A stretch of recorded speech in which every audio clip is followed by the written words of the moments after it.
Your love in me so amazing. Your grace in me is so exceeding.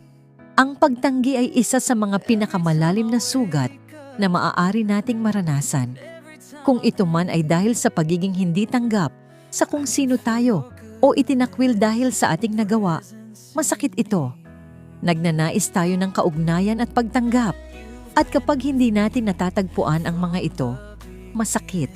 Sa Marcos 12, versikulo 10, sinipi ni Jesus mula sa aklat ng mga awit na nagsasabi, "Hindi ninyo ba nabasa ang talatang ito sa kasulatan? Ang bato na tinanggihan ng mga tagapagtayo ay naging isang batong panulukan." Sa sinaunang konstruksyon, maingat na sinusuri ng mga tagapagtayo ang mga bato, naghahanap ng isa na eksakto at tama upang maging batong panulukan, ang pundasyon na tumutukoy sa katatagan ng buong istruktura. Sa kabila nito, ang bato na kanilang isinantabi bilang hindi angkop ang naging pinakamahalaga sa lahat. Direktang naranasan ni Jesus ang pagtanggi.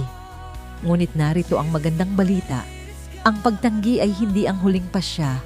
Hindi ito nangyari kay Jesus at hindi ito mangyayari para sa atin. Si Jesus, ang itinakwil ng mundo, ay naging pundasyon ng kaharian ng Diyos. At dahil siya ang batong panulukan, hindi tayo dapat matakot sa pagtanggi. Sa Kanya, masusumpungan natin ang pagiging kabilang.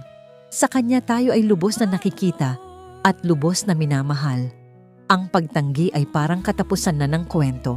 Ngunit kay Jesus, madalas ito ay simula pa lamang. Jesus the great.